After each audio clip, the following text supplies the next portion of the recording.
अभी हम तो कहीं पार्टी से आ रहे हैं, बोलिए एक सेकंड में यहाँ इतनी भीड़ लगेगी। भाई एक मिनट आप इसे बंद कर ठीक है ना? क्यों बंद करेंगे? नहीं आप इसे बंद करिए। प्लीज इसके अलावा जब हम यहाँ आए तो यहाँ के जो श्रीवास्तव साहब जो जनरल मैनेजर थे, उन्होंने इतना गैर जिम्मेदाराना जवाब देके कहा कि हम इस पे कुछ नहीं कर सकते, जो करेगा ऊपर मैनेजमेंट करेगा। हमारा उनसे सवाल है कि अगर आप कुछ नहीं कर सकते तो आप यहाँ के जनरल मैनेजर बन के क्यों बैठे? तो यही कहूंगा कि जेपी सीमेंट को जैसे इतने लोगों को पाल रहे हैं, इतने लोगों को बैठा के पैसा, वो बोलते हैं कि बैठा के पैसा दे रहा है, बैठा के कोई पैसा नहीं दे रहा है। कर्मचारी तो अपने समय से जाता है और अपने समय से आता है। और लगातार अगर 8-9 महीने से आप उसको वेतन नहीं दोगे, तरह तरह के खर्चे रहते हैं, कोई लोन लिया होता है, कोई किसी घर के किस्त पटाने होते हैं, किसी को बीवी बच्चे का इलाज कराना होता है। अगर इन सब जिम्मेदारी को अगर वो 9-10 महीने से नहीं पूरा कर पा रहा होगा तो मेरा मानना है कि कहीं ना कहीं दबाव में था होगा। यहाँ के जो उनके लोकल गार्जियन थे, उनके माध्यम से पता चला कि पिछले 15 महीने से पेमेंट इनको नहीं मिल रही है। यह दूसरे राज्यों से आकर इस कंपनी में काम करते हैं, अपना घर चलाते हैं। इन पर इतना मानसिक दबाव हावी हो गया कि आज इनको आत्महत्या करना पड़ा। आमतौर पर देखेंगे रहने लायक नहीं, यहाँ प्रबंधन ने जबरदस्ती ठूसा हुआ लोगों को। इस पे भी जांच होनी चाहिए, लगातार मैं बोल रहा हूँ। और हम लोग लगातार ये बार बार बोल रहे हैं कि अगर प्रबंधन अपनी बात नहीं मानेगा तो आने वाले दिनों पे हम लोग आंदोलन करेंगे। बेरोजगारी एक ऐसा शब्द जिसकी कई सारी खबरें आई और खबरों में आत्महत्या जैसी चीज़ें भी आई कि नौकरी नहीं मिलने से लोग आत्महत्या कर लेते हैं। मगर ये बात हो गई पुरानी, अब नया दौर चल पड़ा है। नौकरी तो मिल जाती है मगर जो कंपनियां हैं वो तनख्वाह समय पर नहीं देती। लोग अपनी आर्थिक स्थिति से जूझते हैं और आर्थिक स्थिति से जूझने के बाद ना चाहते हुए भी ऐसा कदम उठाने पर मजबूर हो जाते हैं जो ना उनके परिवार वालों के लिए ठीक रहता है। ऐसी एक कहानी की मैं आप बात कर रहा हूँ। कल एक शख्स सत्यम सिंह जिसने आत्महत्या कर ली। दरअसल जेपी सीमेंट में काम करने वाला सत्यम सिंह 4 साल पहले बिहार से आता है नौकरी की तलाश में। जेपी सीमेंट में नौकरी लगती है। 4 साल से जेपी सीमेंट में काम कर रहा होता है मगर पिछले 11-12 महीनों से उसे तनख्वाह नहीं मिलती है। आप सोच सकते हैं 11-12 महीने मतलब 1 साल से तनख्वाह का कुछ अता पता नहीं। उसके घर की स्थिति खराब होती है। बिहार में उनके माता पिता जो परिजन हैं वो पैसे का इंतज़ार करते रहते हैं मगर सत्यन मजबूर रहता है। वो यहाँ से अपने घर वालों को किसी प्रकार की कोई मदद नहीं भेज पाता है और अंत में जब अति का अंत होता है तो वो इतने बड़े प्राणघाती कदम उठाने पर मजबूर हो जाता है, आत्महत्या कर लेता है। दरअसल कल रात को जेपी सीमेंट का जो सेक्टर 6 में एक इलाका है जहाँ वहाँ काम करने वाले वर्कर रहते हैं, वहीं सत्यम सिंह भी रहता था और तनख्वाह ना मिलने की वजह से 11-12 महीने से तनख्वाह ना मिलने की वजह से वो आत्महत्या कर लेता है। पंखे में लटक कर अपनी जान दे देता है। अब आत्महत्या करने के बाद जब ये चीज़ें खबरें बाहर आती है तो जेपी सीमेंट के अधिकारी वहाँ पहुँचते हैं, कुछ कांग्रेस के कार्यकर्ता वहाँ पहुँचते हैं और इस चीज़ों पे मांग होती है कि सत्यम सिंह के साथ न्याय किया जाए। और इतना भी 12 महीने की तनख्वाह रोकने के बाद भी जेपी सीमेंट वाले जो हैं वो बाज नहीं आते हैं। जब उनसे मुआवजे के रूप में चीज़ों की डिमांड रखी जाती है तो महज अंतिम संस्कार के लिए 10,000 रुपये जेपी सीमेंट की ओर से देने की बात कही जाती है। और इस मुद्दे को कांग्रेस के कार्यकर्ता बड़ी मुस्तैदी से इस मुद्दे को उठाते हैं और उस 10,000 को 50,000 पे लेके आते हैं कि कार्यक्रम करने के लिए जो रकम है वो जेपी सीमेंट की ओर से ज़्यादा देनी चाहिए। वैसे तो 12 महीने की तनख्वाह रुकने के कारण ये सारी चीज़ें हुई। अब ये जांच का विषय है कि आखिर जेपी सीमेंट वालों ने उसकी तनख्वाह क्यों रोक के रखी थी, क्यों समय पे उसे पेमेंट नहीं किया जा रहा था, क्यों ऐसी हालात निर्मित की जा रही थी कि कोई शख्स आत्महत्या करने पर मजबूर हो जाए। ये सारी चीज़ें जांच का विषय है। आगे इस मामले में क्या कुछ होता है हम आपको पल पल की अपडेट देंगे। फिलहाल कल क्या कुछ हुआ, कल रात को क्या कुछ हुआ और वहाँ कौन लोग पहुँचे थे, किसने क्या कुछ कहा, वो आप आगे वीडियो में देखिए। धन्यवाद। भतीजे मेरा सुसाइड कर लिया सर, और कंपनी पैसा नहीं दे रही सही साठ से, उसी का दबाव होते हुए भी और सब यही मैं कहना चाहता हूँ। इसी से परेशान होते हैं तमाम, चारों तरफ इधर का कर्जा उधर कर्जा, माँ बाप नौकरी में भेजे, हम लोगों की ज़मीन ले लिया इन्होंने, ज़मीन लेने के बाद भी इधर उधर भेज के और धोखा दे रहे हैं मिला के। प्रबंधक कहना क्या है? प्रबंधक का कहना है कि जो भी होगा तो देखेंगे। सही साठ टाल मटोल कर रहे हैं इधर। नमस्कार, मैं पूर्व पार्षद सेक्टर 6, जहां आप ये पिछला मेरे पीछे देख रहे हैं जो जेपी सीमेंट का एक रहवासी कॉलोनी बना है। विगत 10-20 वर्षों से हम लोग लगातार इस कॉलोनी को अपने आंखों से देख रहे हैं और इसकी दुर्गति होते हुए देख रहे हैं। कहीं ना कहीं मेरा ऐसा मानना है कि पूरी जिम्मेदारी प्रबंधन की बनती है। अगर आप 10 साल से प्रोडक्शन बंद किए हुए हैं फिर भी कर्मचारियों को उसी नियंत्रण से, उसी दबाव के साथ रहने पे मजबूर कर रहे हैं तो उस पर ये एक कारण हो सकता है। और सभी कर्मचारी एक ही जिगर के लोग हों या एक आत्मशक्ति के साथ हो, ऐसा भी जरूरी नहीं है। वो 22 साल का एक छोटा बालक था, दबाव झेल नहीं पाया, पिछले 10-20 महीने से उनको पेमेंट नहीं मिल रही थी, तो ये भी एक बड़ा कारण हो सकता है। बिल्कुल जांच होनी चाहिए, मैं बिल्कुल निवेदन करूंगा प्रशासन से, और मैं चाहूंगा कि बाकी कर्मचारी वो भी आए और खुलकर बोले, क्योंकि ये एक की घटना नहीं है, ये आप सबकी घटना, आपके बीच में से कोई बालक गया है, और ऐसी भी हो सकता है कि आने वाले भविष्य में और कोई घटना ऐसी घटे इसी दबाव के कारण से। तो जांच का विषय है, प्रबंधन पे बिल्कुल जांच होना चाहिए, और प्रबंधन पूरी तरह से क्षतिपूर्ति करने के लिए जिम्मेदार है, करना भी पड़ेगा। और मेरा ऐसा मानना है, जहां तक नौकरी की बात है, तो अगर प्रबंधन के मैनुअल में होगा तो प्रबंधन को नौकरी देना पड़ेगा, और उसकी नैतिक जिम्मेदारी भी है। रही क्या मतलब है कि नहीं, देखिए जेपी सीमेंट अगर भिलाई का जो यूनिट है वो नहीं चल रहा है, लेकिन जेपी सीमेंट के सतना, उत्तराखंड, ऐसे बहुत सारे यूनिट है जहां वो पूरी कैपेसिटी के साथ काम कर रही है, और वहां पर सैलरी भी मिल रहा है, और वहां पर चालू प्लांट है, प्रोडक्शन हो रहा है। तो वैसी जगह में भी अगर, क्योंकि वो बालक सतना का है, सतना में भी जेपी के प्लांट है, वहां उनको रोजगार दे सकते हैं, उनके परिवार के किसी व्यक्ति को। अगर ऐसा ना किया हाँ, तो आप क्या करेंगे? बिल्कुल आंदोलन करेंगे। और मैं तो ये चाहता हूं कि सिर्फ मैं नहीं, बल्कि जो कर्मचारी अभी वर्तमान में जेपी के भिलाई यूनिट में काम कर रहे हैं, इन सबको एक हो गए, क्योंकि एकता में शक्ति है। अगर आप और मैं अलग अलग आवाज उठाएंगे तो हमारी आवाज कहीं ना कहीं दब जाएगी, और उसको न्याय नहीं मिल पाएगा, और न्याय के लिए लड़ना पड़ेगा, ये नियति है ना। हम सब हिंदू हैं, भगवान श्री कृष्ण की बात को मानते हैं, तो लड़ना पड़ेगा न्याय के लिए, और लड़ेंगे। मेरा ऐसा मानना है कि हम सब एक है, लेकिन मेरा बार बार जोर है इस बात पे कि प्रबंधन की कहीं ना कहीं महती जिम्मेदारी है, और इस आत्महत्या के पीछे कहीं ना कहीं मुख्य वजह जो कारण है वो प्रबंधन, उसका बेवजह जो दबाव बनाना कर्मचारियों पे। अभी भी बीच में पता चला कि 10 मिनट भी अगर आप लेट होते पंच करने में, तो भी आपको प्लांट के अंदर घुसने नहीं दिया था, और उस दिन का वेतन काटा जाता है। आज जब प्रोडक्शन नहीं चालू है, फिर भी आप अगर इतनी कड़ी जो नियम कानून बना रहे हैं, आप देखेंगे अपने परिवार को छोड़ के कर्मचारी रहते हैं। मजबूर करता प्रबंधन कि आप इसी कॉलोनी में सड़े, किस परिस्थिति में कॉलोनी है क्या है, इसी में सड़े, लेकिन प्रबंधन आपके परिवार को यहाँ लाने नहीं देता। आप 12 साल से 10 साल से लोग, और लगातार अगर 8-9 महीने से आप उसको वेतन नहीं दोगे, तरह तरह के खर्चे रहते हैं, कोई लोन लिया होता है, कोई किसी घर के किस्त पटाने होते हैं, किसी को बीवी बच्चे का इलाज कराना होता है। अगर इन सब जिम्मेदारी को अगर वो 9-10 महीने से नहीं पूरा कर पा रहा होगा, तो मेरा मानना है कि कहीं ना कहीं दबाव में था होगा। ये एक बड़ी कारण हो सकती है। मैं कारण पे नहीं जाना चाहता, ये प्रबंधन और प्रशासन का काम है, वो तय करे कि ये मृत्यु या आत्महत्या जो भी है ये किस कारण से हुई है। लेकिन मेरा मानना है प्रबंधन जिम्मेदार है, अपनी जिम्मेदारी से प्रबंधन भाग नहीं सकता, और आने वाले दिनों में आप देखेंगे कि और कर्मचारी निकल कर आएंगे। और मेरा मानना है कि सबको मुखर और प्रखर होकर बोलना चाहिए। दबाव प्रबंधन बना रहा है, और बहुत गलत दबाव बना रहा है लगातार। आप देखेंगे ऐसी कॉलोनी में जो अब सेक्टर 6 आमतौर पर देखेंगे रहने लायक नहीं, यहाँ प्रबंधन ने जबरदस्ती ठूसा हुआ लोगों को।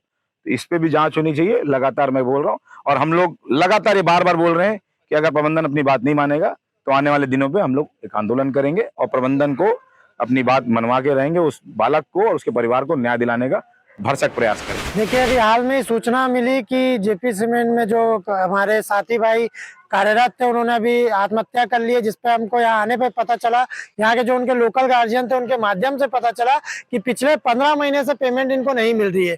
यह दूसरे राज्यों से आकर इस कंपनी में काम करते हैं, अपना घर चलाते हैं, इन पर इतना मानसिक दबाव हावी हो गया कि आज इनको आत्महत्या करना पड़ा।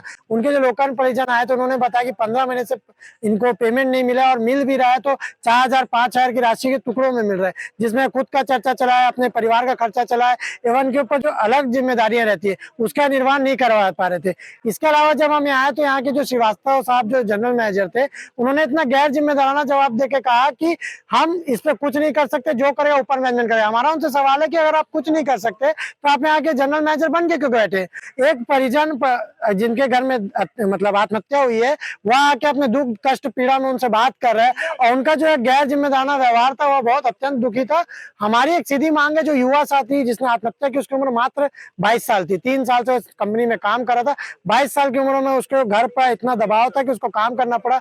ऐसी स्थिति में जो जेपी कंपनी है उसने इतना मतलब अमानवीय व्यवहार करके इनका पेमेंट रोका। इसके बाद जो चीजें चल रही थी, इनका समय से पेमेंट नहीं होता, घर का जो इनका दबाव था, इसके चलते इन्होंने आत्महत्या की। हमारा एक सूत्री मांग है कि इसके लिए जो जेन्युइन तौर पे जो इनके लिए पॉलिसी ली गई थी, जो बीमा हुआ था, वह पैसा इनका दिया जाए, एवं कल जो इनके दाह संस्कार में जो खर्चा होगा वह जो इनका पूरे खर्चे ये कंपनी के द्वारा उठाया जाए। इसके अलावा उनके घर के किसी एक व्यक्ति को अच्छी स्थिति की नौकरी दी जाए। इस तरह की नहीं कि संविदा बोल के ऐसी नौकरी में हम फिर उनके परिवार के सदस्य को ढकेल दे कि जहां पे पेमेंट ही उनको महीने पूरा नहीं मिल पा रहा है और 15 महीना जान को रुकना पड़े। और जेपी कंपनी को मैं एक शब्द में एक सूत्री तरीके समझाना चाहूंगा, जो इनके अधिकारी अमानवीय तरीके जवाब दे रहे हैं, जो ये मतलब गलत व्यवहार परिजनों के साथ कर रहे हैं, अगर ये बंद नहीं करेंगे तो कंपनी के सामने हम ताला मार के बैठेंगे और वो चला ले, फिर हम अपनी कंपनी कैसे चलाएंगे। इनका कहना है कि हम कर्मचारियों को बैठा के पेमेंट दे रहे हैं, पर यह बिल्कुल सत्य नहीं है। या जितने कर्मचारियों से हम मिले वो बोल रहे कि हम समय से कंपनी जाते हैं,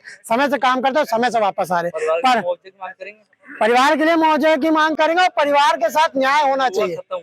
युवा खत्म हुआ, 22 साल उम्र है, वही मैं बताना चाह रहा हूँ कि 22 साल की उम्र में एक घर ने अपना चिराग खोया है तो उसको कोई उसकी क्षतिपूर्ति नहीं कर सकता। और इस बात को हम अगर ऐसी छोड़ देते तो ये हमारे अंदर का मानवता खत्म हो चुका है।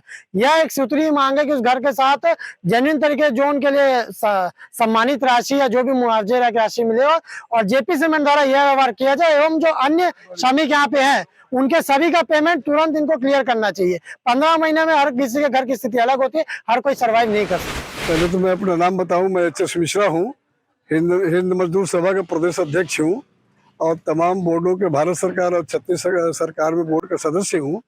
अभी अभी मेरे को पता चला है कि सत्यम जो जेपी में 3-4 सालों से लगातार काम कर रहा था और वो सुसाइड कर लिया है, कमरे में ही अपने रूम में ही कर लिया है। तो अभी हमको सौरभ जी ने फ़ोन किया कि ऐसी सी बात है, तो हम भाग के आए हैं। तो मेरा कहना ये है कि आत्महत्या का कारण क्या है। कुछ लोग तो बोल रहे हैं कि पेमेंट नहीं हो रहा, समय से पैसा नहीं दे रहे हैं, इस टाइप की बातें हो रही हैं। लगातार बात सामने आती है कि जेबीसी में पेमेंट कई 8-9 महीने से नहीं दे रहे हैं और दे भी रहे हैं तो पूरा नहीं दे रहे हैं, 2-4 हज़ार दे रहे हैं, ऐसा लोग बता रहे हैं, मुझे नहीं पता है, अभी जो चर्चा हुआ है। तो ऐसी स्थिति में हम लोगों का ये कहना है, जो चला गया वो तो चला गया, लेकिन उसके माँ बाप हैं, उसके भाई बंधु हैं, उसका परिवार है, रिश्तेदार है, तो उनके लिए वो मर गया, उसके लिए दाह संस्कार के लिए हमने अभी 50,000 रुपया बोला तत्काल कल देने के लिए। और दूसरी बात यह है कि उसका कितना बीमा हुआ है, बीमा कम से कम 15 लाख का हुआ है कि 30 लाख का, 8 से 9 लाख बोल रही है। वो गलत हुआ है ना, वो तो 15 लाख से कम होना नहीं चाहिए, ठीक है ना। तो 8-9 लाख जो भी हुआ है वो कल सब क्लियर हो जाएगा और जो भी उसका ग्रेजुएटी या जो श्रीवास्तव जी हो रहा है 8 से 9 लाख का बीमा हुआ। हाँ, GM senior GM Srivastava ji ने यही कहा है। तो मैं ये कहना चाहता हूँ कि जो होना था वो तो हो गया, लेकिन उसके परिवारजन है, उसके फैमिली के लोग हैं, उनको कोई तकलीफ ना हो। आर्थिक स्थिति जो मर गया तो मर गया, तो जो भी नियमानुसार उसका हिसाब बनता है, ग्रेजुएटी बनता है और उसका मुआवजा जो भी देना है ना, तो उसको दे करके। और मैं तो यही कहूँगा कि जेपी सीमेंट को जैसे इतने लोगों को पाल रहे हैं, इतने लोगों को बैठा के पैसा, वो बोलते हैं कि बैठा के पैसा दे रहे हैं, बैठा के कोई पैसा नहीं दे रहा है। कर्मचारी तो अपने समय से जाता है और अपने समय से आता है। आप काम कराइए चाहे मत कराइए, आप काम कराओ चाहे मत कराओ, पेमेंट तो देता है ना। ऐसी स्थिति में मैं ये कहना चाहता हूँ कि एक आदमी का नौकरी भी उनके परिवार का किसी का होना चाहिए, जेपी सीमेंट को उनकी नौकरी देना चाहिए। ऐसी नौकरी क्या मतलब कि पेमेंट ना दे फिर वो नौकरी करे फिर वो घटना हो। हाँ, ये भी बात है कि चूंकि कंपनी का आज 7-8 सालों से कंपनी बिक रही है, वो खरीद रहे हैं, दूसरी कंपनी खरीद रही है, 7-8 साल से न एक बिक पा रही है न कोई खरीद पा रहा है। तो ऐसी स्थिति में या तो इनको चलाने के लिए कुछ पैसा कहीं से भी इंतजाम करके पूरा चलाना चाहिए, सबका टाइम से पेमेंट देना चाहिए और नियमानुसार जो बोनस, छुट्टी और जो फाइनल सेटलमेंट है, ग्रेजुएटी है, जो कानूनी सुविधा है, इनको बहाल करना चाहिए। और अगर ये नहीं कर सकते, मजबूर हैं, तो मैं इनका दोष नहीं दे रहा हूं। अगर आप मजबूर हैं चलाने में तो क्यों चला रहे हैं, क्यों बैठा के पैसा दे रहे हैं। अगर आपका नुकसान है तो इसको बंद करिए, सबका हिसाब करिए, ये मेरा कहना है। तो कल हम जो इनके परिवार के लोग सतना से आ रहे हैं उनको 50,000 कल पेमेंट करें। और जो 11 बजे के बाद अमित जी, अभी उनका फोन आया था, वो नौतनवा से आ रहे हैं, उनसे बातचीत करके जो उसको फाइनलाइज किया जाएगा। हम रहेंगे, सौरभ रहेंगे। डिसीजन निकलता तो आप धरना करेंगे। अगर ये नहीं मानेंगे तो गेट के अंदर हम गेट पे जाएंगे। अगर ये हमारी बात नहीं मानेंगे, क्यों सौरभ? उग्र आंदोलन। अगर ये जेपी सीमेंट के लोग, हम देखिए हमारा जेपी सीमेंट से कोई दुश्मनी और हम ये नहीं चाहते कि कोई फैक्ट्री बंद हो जाए, लेकिन फैक्ट्री बंद है और आप चालू नहीं कर सकते तो क्यों बैठा के लोगों को पैसा दे रहे हैं। चालू करिए और लोगों को भुगतान करिए और समय से अपना काम कराइए।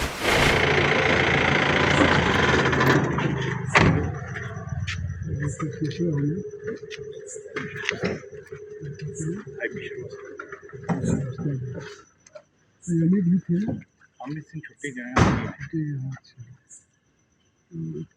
ये क्या हो गया इसमें? इस बारे में तो कुछ नहीं बता सकता क्यों सचिन ऐसा कर लिया। नहीं, लेकिन लोग तो ये कह रहे हैं कि 15 महीने 12 महीना 20 महीना पेमेंट नहीं मिलेगा, तो आदमी क्या करेगा? या तो तनख्वाह तो सर पिछले 1 साल से हर महीने की मिल रही है। लेकिन 4,000 5,000 मिल रही है, हैं? पूरी 4,000 5,000 मिल रही है, मिल तो रही है हर महीने महीने। में 1 महीने की हाँ हाँ मिल रही, वही ऐसे ही मिल रही ना, 4,000 5,000 3,000 2,000, कोई टाइमली नहीं सर इसका कि कब मिलेगी कब नहीं मिलेगी। आपको बताया है वो सही नहीं है। अभी हमारी जो आउटस्टैंडिंग पेमेंट ड्यू है सिर्फ 671 की है और 7 महीने की है and we are all the हम बोल रहे हैं 7 दिन की भी पेमेंट जी, जी। दिक्कत आप रहे हमारा- और कोई अगर व्यक्ति आत्महत्या कर ले सर ये तो अपने को उस पर सिंपति देना चाहिए ना कि जवाब देना चाहिए, एकदम एकदम है ना? आपके- एक मिनट सुनो ना, सिंपैथी- एक मिनट हाँ, इससे बात करो। जी जी बोलिए। ये बताइए, आप पहचान रहे हैं हमको? कितने मिश्रा हूँ मैं, जी बहुत अच्छी जान रहा हूँ, हैं? बहुत अच्छी जान रहा हूँ। इसलिए अभी हम तो कहीं पार्टी से आ रहे जी हैं, जी बोलिए बोलिए। है ना? 1 सेकंड में यहाँ इतनी भीड़ लगेगी, भाई एक जगह मिनट नहीं आप इसे मिलेगा। बंद कर दीजिए। ठीक है ना? क्यों बंद करेंगे? नहीं नहीं आप इसे ये- बंद करिए। प्लीज प्लीज गाड़ी में है